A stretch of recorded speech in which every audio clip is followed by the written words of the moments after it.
Voilà donc en balma Facebook jama aw be salam alaikum aw balma ke Idriss Martinez konipo bi anan balma muso do de bena kuma u ba fo muma ko Kadija Fofana batanti badu mami do Mali ko ba dusukuna donc anna e combat chama ke ñogon fe anna le de bena kuma suina Kadija bonjour. Salut les amis. Aw be ba kan, j'espère que tout le monde va bien. Non Kadi ça va pas. Ibeka kelendo ka Mali beli ñagami. Donc on ne peut pas dire que ça va vraiment. Bon, afanyana munde bi bolo 600 ka fo en Malion yi. Femi kumbe bi ka fo yi parce que mo chama be weleli la. Mo chama be fait ka décourager. Mais muna ko parce que ko te kata ou taga ou jimi sira fe. Alors donc munde be era bolo ka fu ñena. Ami mi fo yi. Madame, très rapidement, c'est un combat de longue haleine que nous sommes en train de mener aujourd'hui. Ami combat minani, akanaka okono, ko shukelen barado, ko klekelen barado. Wallahi, afotugunne. Non, il faut que psychologiquement, au bela djelen ka ou préparer. Au beka ou préparer ou là. Combat Mindo, c'est un combat de longue haleine. Mais Kadi, il va donc quoi? Nebe ni de founyana tous les jours, mais où t'es pas de la mer quoi? Préparez-vous psychologiquement. Parce que ni il m'a préparé des combats comme il est découragé. Mais Kadi, et ceux qui sont découragés maintenant, nous n'avons pas le droit. Nous n'avons pas le droit de se décourager aujourd'hui. Non. Plus que jamais, c'est-à-dire en qu'à mobiliser plus que jamais. Non, vraiment, Kadi a faute. Tu sais, quoi, ça me décourage quoi. Malien me décourage trop vite. Wallahi. Moi, je vous le dis, Chamambe, Chamambe ne wele ka fonye me nta famia parce que n'était qu'à découragement yoro ere. Ce que nous sommes en train de faire aujourd'hui, c'est une victoire en soi. Hey, Kadi. Ite nous faut on y bamanangana neka manu te français mere aywa ambe ka femi kenye anyogoma delikake kabini alaye malike mali anye femi kenye anyogoma delikake donc n'était fait ka mais surtout la diaspora malienne n'était fait ka mais ko au décourager n'était fait ko mais quoi. Non t'inquiète, inchallah la lutte continue. Non au kana au bolo digi chogo shila machi kana décourager. Mais Kadi, ni fene a jatemine, on te kan nobo, donc en réalité ça décourage quand même. Ambi ka femike, wallahi ambi nobo ala ni alaka dje. Togodi. Mais atita chesiriko. Atita chesirile muso chesirile atita oluko.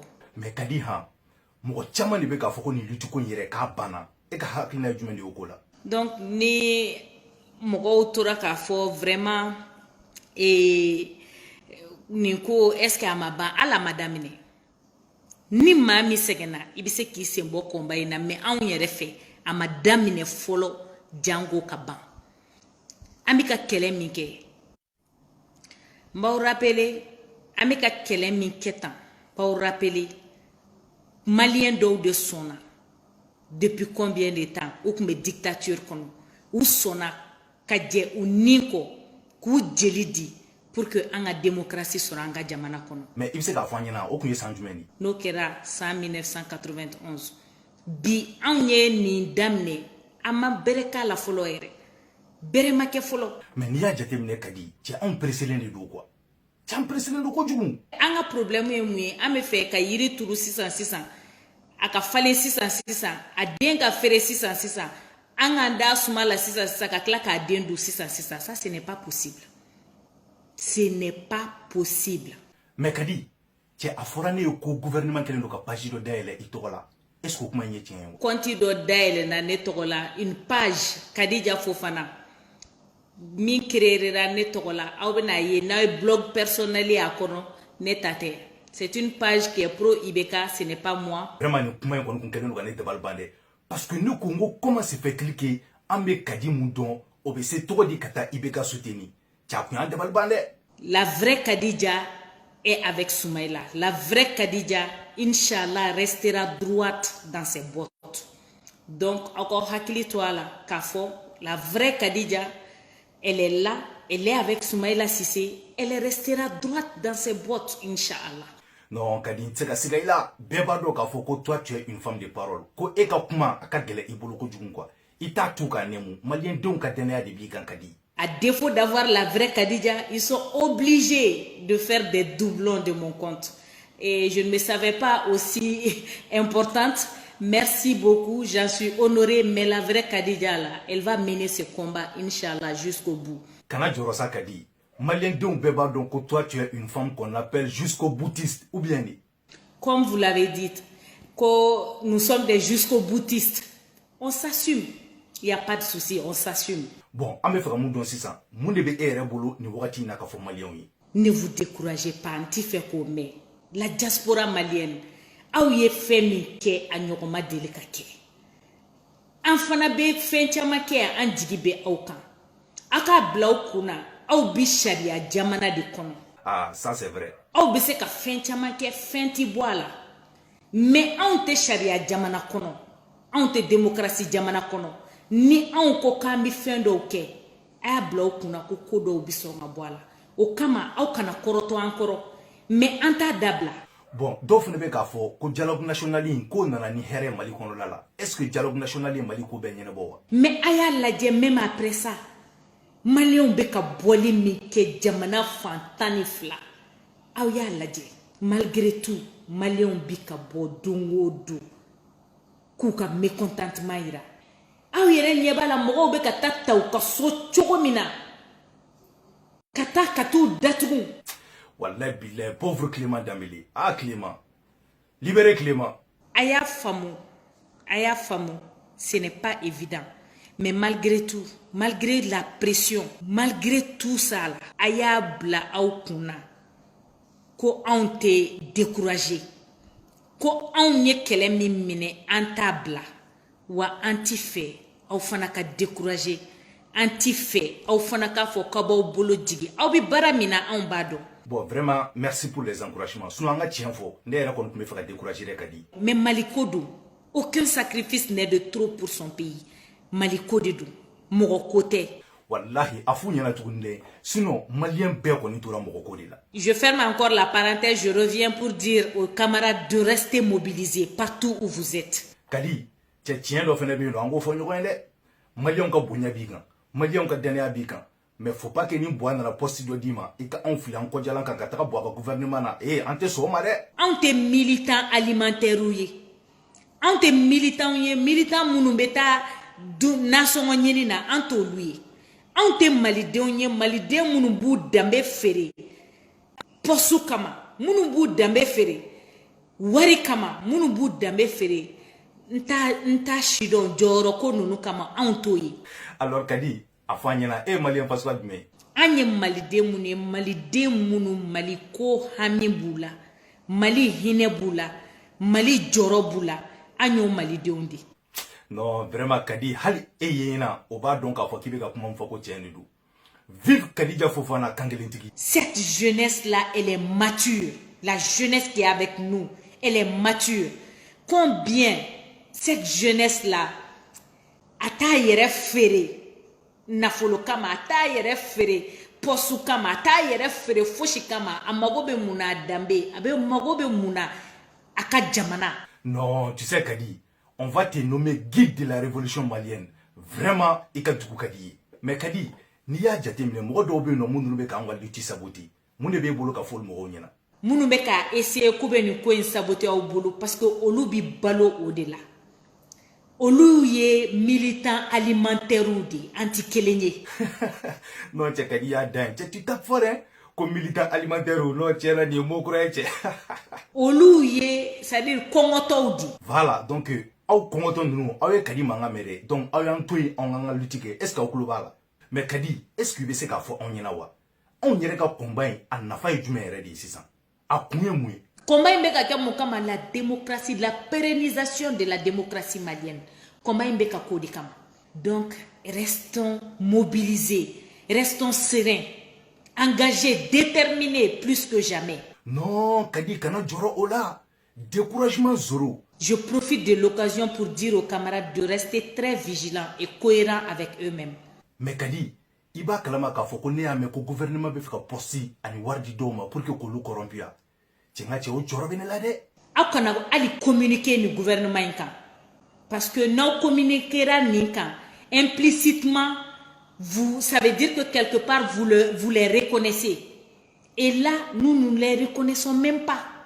Munu be en tout don c'est-à-dire en tout nous reconnu. Donc chers camarades, vraiment restez cohérents. Voilà. Donc Maliens au club Kadija la dɛ notre guide qu'on a combat là que la cohérence que c'est très très très très importante. Donc Kadija ambi kofu lahara. Donc Kadi nous y posu dans mangam bala quoi. Piège ou do, ne tombez pas dans ça. Tiens c'est que même là mais comme il continue ni ala sona mani posu dira ma mina bala. Il paraît que traître do be no munu tara boaka baton kon lala. Et la famille aller jume au là. Mais nous avons quand même vu que Ali au Feli Nounou Fana, ils n'ont pas nommé les traîtres. Ah donc mon mien j'en fais que ta bois fait no mason golu nommé quoi. Ah tu vois une nouvelle mené. Ça déjà c'est une bonne chose en soi, mais restez cohérent, restez vigilant. Kadi iti jonga tiendo finina. Sinon ou kuyine era wele koyi comme conseiller au ministère des Affaires étrangères. Mais anga tien fo nyonyena ne mbala parce qu'il y a photo mna jongwala il faut être cohérent na me lutte contre lala. Mais Kadi tiens ibeka kuma fas comme nous foni est-ce que c'est pas un peu risqué parce que ibeka kuma ka wasade Idriss Martinez koni po dumbe Facebook sans faire alebe moko ka kuma décortiquer. Donc est-ce qu'en tant toto restez vigilant. Ibe message fin fait faux a bébé décortiquer di a bébé analyser di ibe bara fin fait que a bébé décortiquer di killing. Peut-être implicitement ibe na gouvernement ibe na kuma fo fi laban be na reconnu kasoro e ma dabo yere kama kasoro e ko e ka tabia ni ka tagabolo ti permet ka gouvernement reconnu gouvernement mi sigira sur la base de la fraude. Wallahi billahi tu sais Kadi ne yɛrɛ jɔrɔna ko kelen min ne la diɲɛ kɔnɔ o y'o de ye quoi n bɛ ka siran de don kelen n kana na IBK ka gouvernement in accepter wari kama ou bien poste kama cɛ jɔrɔ bɛ na dɛ. Donc il faut pas tomber dans ça. Ne tombe pas dans ça. Ah tiɲɛ yɛrɛ la ne yɛrɛ kɔni fɛnɛ ka di ne yɛrɛ ka éducation tɛ ne permettre o ko fasuguyaw ma mais cɛ wari ko kuma ka ca ni wari ɲɛɲɛna ye dɛ a jɔrɔ kɔni bɛ ne la n'u nana wari fasuguya dɔ proposer ne la ou bien poste n kana na o janfa ka taa IBK fɛ yen nɔ mais Kadi est-ce que a jɔrɔ t'e la e filɛ nin ye nin kuma ba fɔ fɛn fɛn la bi sini e kana na t'i yɛrɛ sɔrɔ Bouaka Batum kɔnɔ o jɔrɔ t'e la dɛ. Ça ce n'est pas possible. Non Kadi n bɛ kulonkɛ de l'i fɛ sa e yɛrɛ kɔni b'a dɔn k'a fɔ ko ça c'est pas possible Kadija Fofana ka t'i yɛrɛ sɔrɔ Bouaka Batum kɔnɔ o tɛ ji ka bolo ka yɛlɛ kulu la yɛ. La lutte continue et de plus belle. La lutte continue. Mais Kadi, toi tu es sûr que le combat contre IBK tu vas le mener jusqu'au bout parce que Maliens va gagner à Bikande. Ni du faut que beaucoup rapide jigila tigere. Et bamanan bafo ko nyamadeya ire tamashien ka ko damne ti ko min laba. Ala kan kiso. Anya damne wani ala sonama insha Allah amma fo masayin nyinama amba laba. Non, horomuso jongwala Mali beri biko. Adane do vive Kadija Fofana.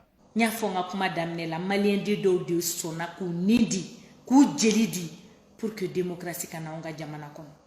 Antise ka musiki ka maulaje ko mauku senterekaka.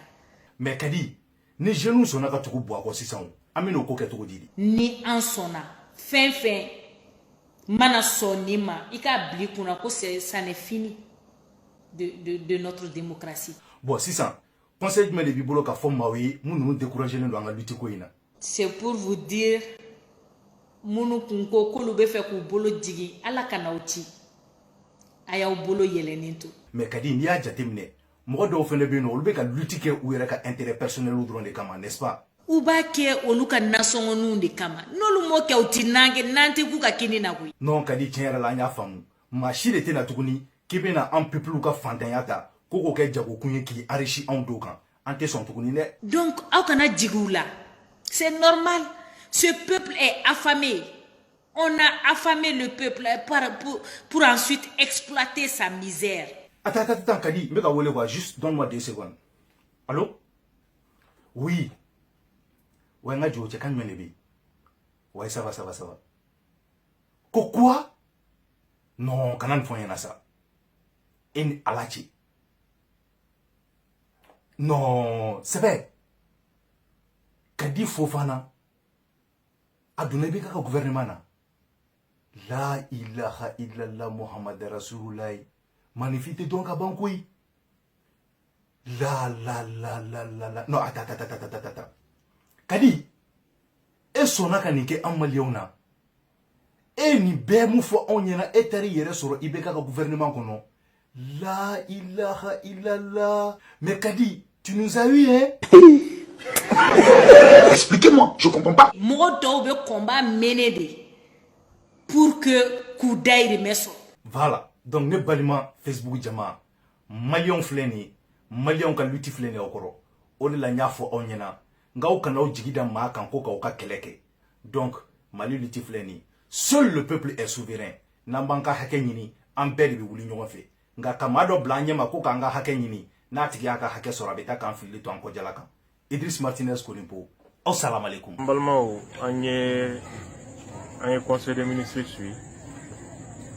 En baraka ibeka ka fanga ka foutez ore ka ke ona. Sinon ka ke malien ona. Anya meko Kadija Fofana aussi au nommena ministère des Affaires étrangères là, Mali diplomatie. Kadija mi kosa ina ate kalo nanibo akoko Mali finitigu be gazi tiolu la Bamako ko ka soro kubu kudo woro frontière nord la ani Mopti. Kadija mi koko dans 6 mois pour be ibeka déloger kabo Sebeni Koro. Kadija mi ko nerema radio Patriote sans faire Kwambe Kaibeka défend Fanga Djougoui. Anga Myriam Deunga, Sinian Chigini Amodeuna. Donc nous sommes jeunes, etc. Côte d'Ambé Oronia. Et que, à l'aide des nommés, Mali ministère des Affaires étrangères là, Ibeka Bekoulouba. On canta les mains. Tchablin Fana, on canta les mains. On cambe John Maui Ibeka.